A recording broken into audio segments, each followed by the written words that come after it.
Afternoon, everybody. How you doing? Good show? Excellent. Guys, I want to talk about something really important today. One of the things we find or I find at BETT is that there's an awful lot of talk about technology and not, in my opinion, anywhere near enough talk about learning and teaching. And so what I wanted to look at today, because we've been doing Google Apps and using technology in the classrooms very heavily for a long time. 2007 we installed Google Apps for education. And what I wanted to look at today is what actually works in the classroom. What makes the difference between not learning and learning, C grade or D grade, and B grade and A grade students. And I kind of originally called this, It's the Learning Stupid, after Mr. Cavill, I believe. There's anybody who recognizes that from Bill Clinton's election campaign. If you're at all interested, I'm a Google certified teacher, but I'm also a Computing at Schools master teacher, so I've got a kind of broad base of things that I do, and I'm very happy to talk to people afterwards. I hate chalk and talk as well. So if you've got a device and you would like to do a little bit of interaction, because I'd like to show you through this what we actually do in the classroom. So if you'd like to go to tinyurl.com/googlebet, and I've used tinyurl because you can put your own name on it, then please feel free, and at least one person, because then I can give you a couple of demos at the end. That'll be really exciting. And that's going to appear on the slides in case you miss it. So just a little moment's reflection, please, if you wouldn't mind. When you're using technology in the classrooms of your school, what strategies are actually effective at promoting learning? And on top of that, how sure are you that those strategies are effective? And for me, that's the two key questions. And if we're not answering those when we're talking about technology, then for me, I think potentially we have a problem, particularly from a leadership point of view.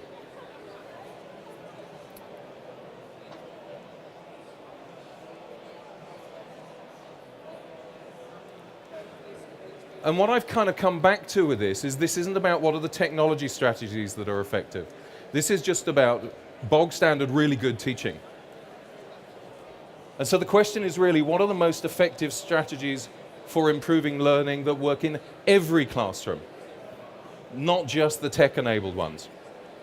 Because if we get that right, and then we use technology, and we can improve and enhance and modify and augment and rediscover and redefine the way that we do that, then we are going to get something really amazing, and we're going to see real progress with our students. And I've gone back to this.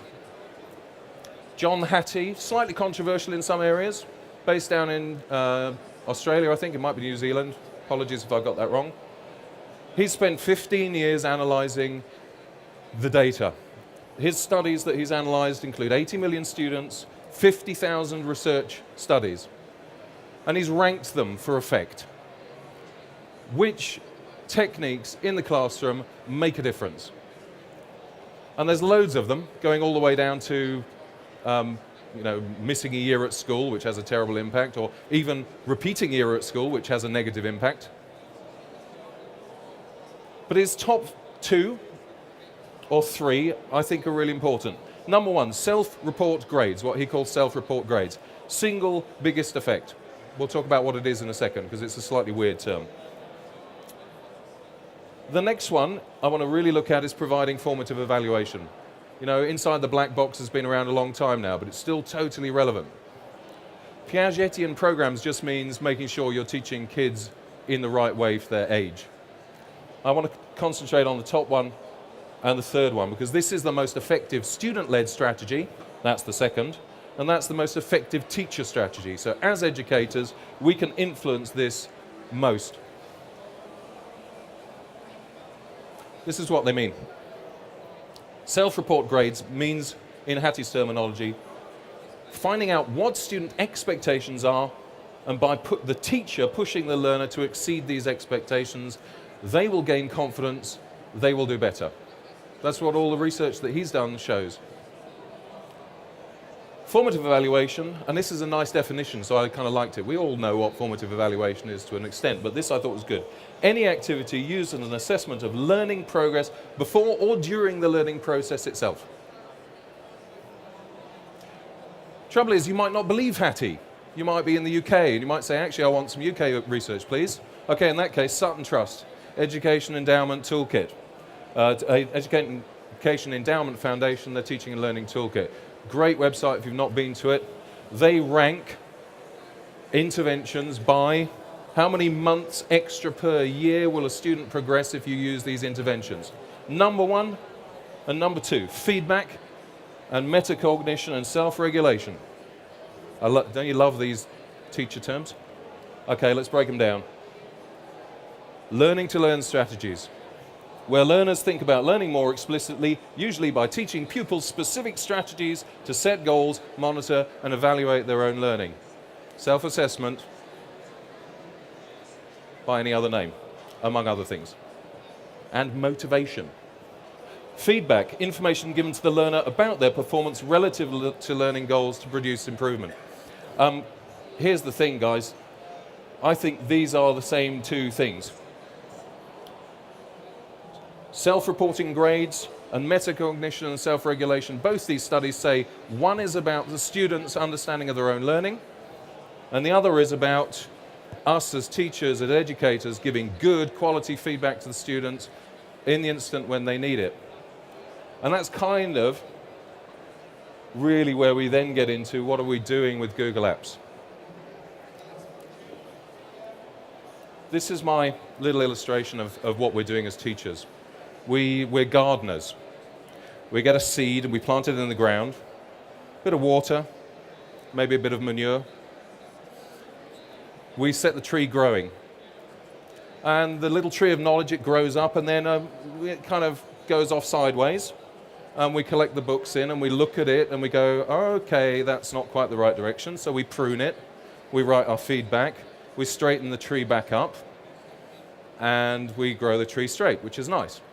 But it takes time. And we have to fix the tree. The tree's already grown off the wrong direction and we have to straighten the thing back up again. In my mind, what we need to do is to be able to grow the tree straight in the first place. And that's where Google Apps comes in. This is what I use it every single day in my classrooms for. Let me show you a couple of examples. I've had to load one of these up before because it's a monster. This is my actual class, by the way. This is my actual kids. This is year 9. I can show you in presentation view. So the first thing we did, shared this. I happen to use a product called Hapara Teacher Dashboard, which is classy in the classroom if you want it. It works really brilliantly. Allows me to share my document with all 30 kids instantaneously and it be in the right folder, which is great. And I got all my kids to go onto that all at once and to write in an idea for a science fiction story. So they piled in, wrote their first story. And by the way, this is everything I'm going to talk about is bog standard Google Apps functionality, because this is the thing that makes the biggest difference every day in my classroom. It's nothing fancy, it's just really good stuff that matches what the research says works, because that's what I'm really interested in. So first, one big collaborative slide. Oh, somebody added an animation, that's nice for them. Then I added some examples, and I gave them some advice, all at the top of the slideshow, which they've all got access to. And then we created a page for each of them, and you'll see that each of them has got, so Harry B, he had his original idea, and then he wrote his story in reported speech, and then, because I'm really mean, I made him write it as a script, which is really hard, because he's turning it from a story into something which people are speaking with sound effects. But none of this is really difficult compared to the fact that this is for an audio podcast. So when he writes his story about how a man goes into space, he can't show a man going into space. He has to do it with sound. He has to write the script properly. And this is where this lot comes in. Because once they'd written their script, I then said to them, right, you're all of you on one document. You can see it over here. There's however many of them are. You are now all going to go to each other's scripts and you're going to add in some detail and some peer assessment to say whether their script is any good.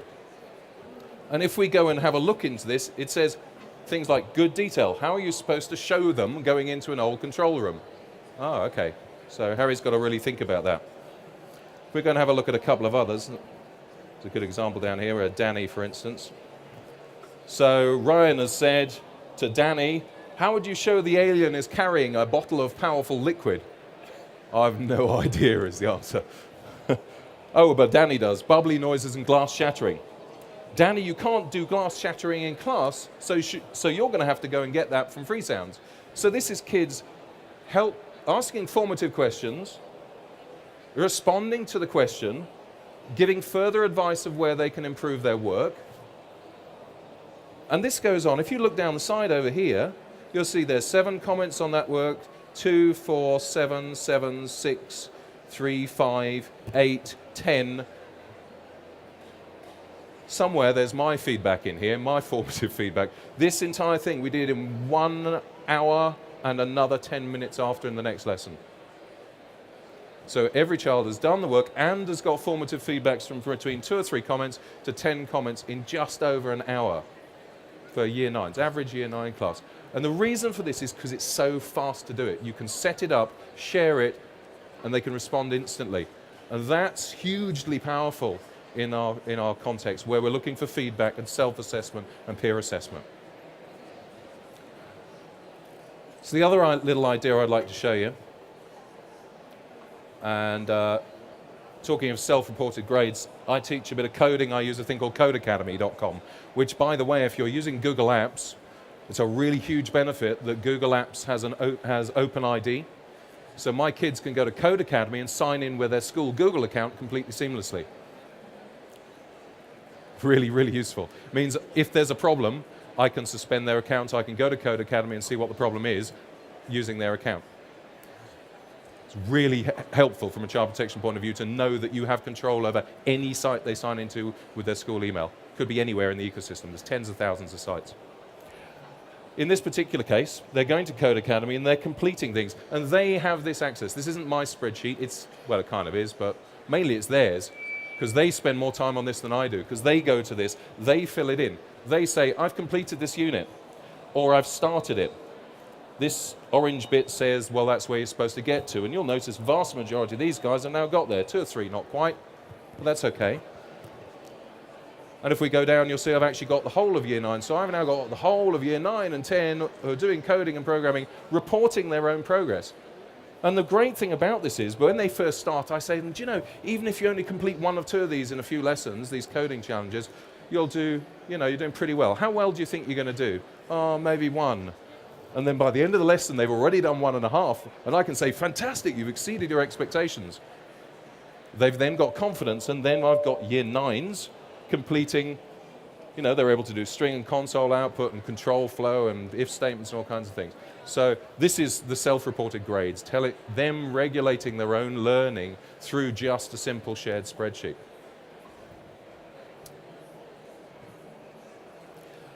Should we see, did anybody put some comments in for me? I just thought we'd give a couple of little... there we go. Now I love this. If you haven't seen this already, this is my number 1 thing each day. So thank you very much, whoever it was that filled this in. So when using technology in the classroom, this is me like I do at school, okay? Let's zoom it in a bit.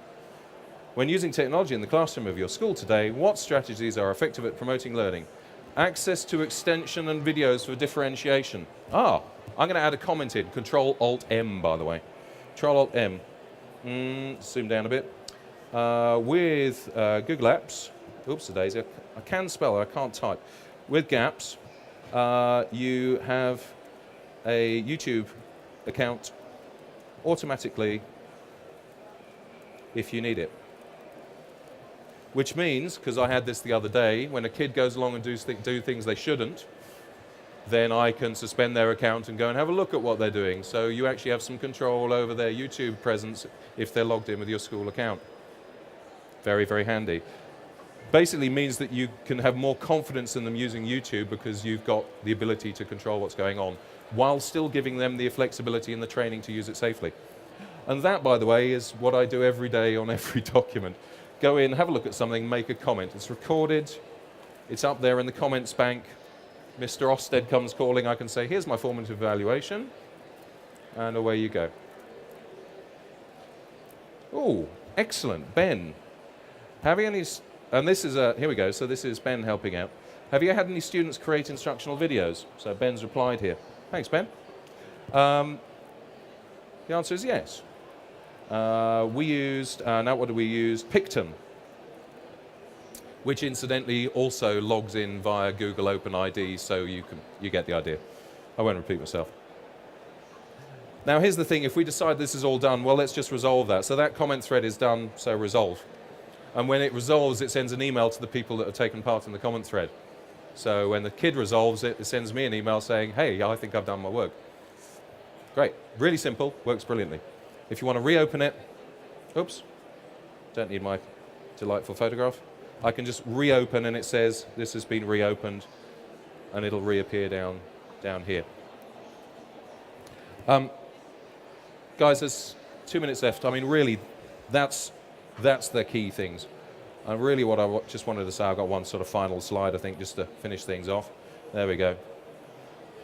My question for you is when you're going back to your classrooms, what will work? What do you know will work?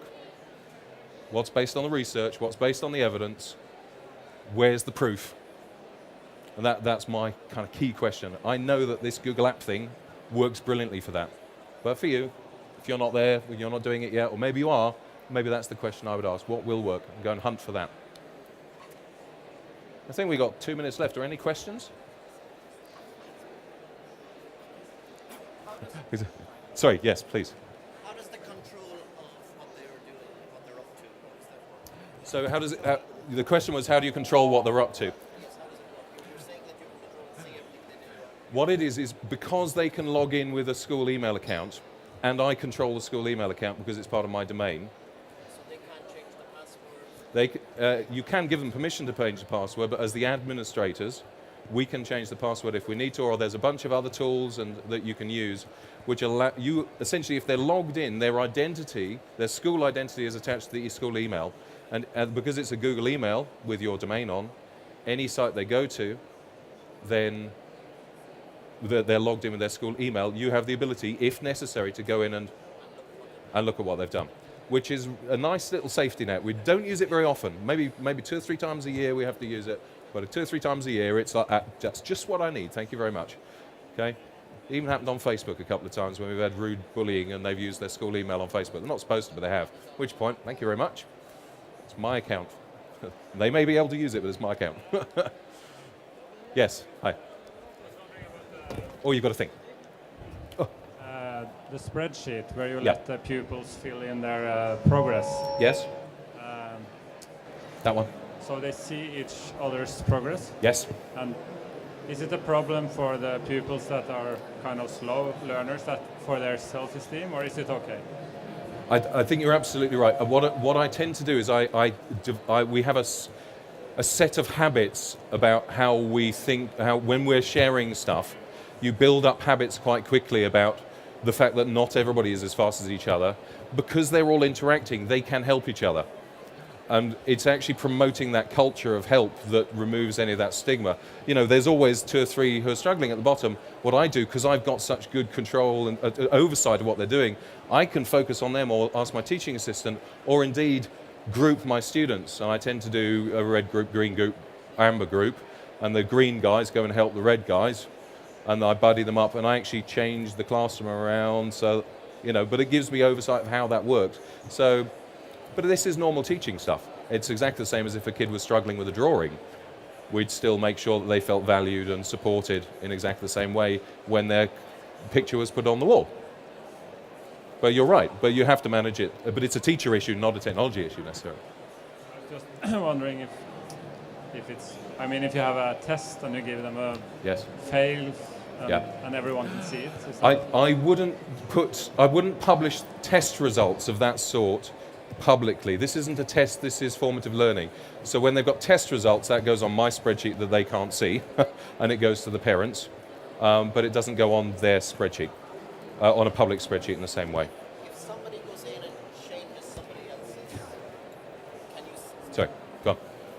if one of the students goes in and changes, Yes. you can see what Yes, who's done and, it. and in fact, that's a really important point, actually, and we've got just enough time to cover it.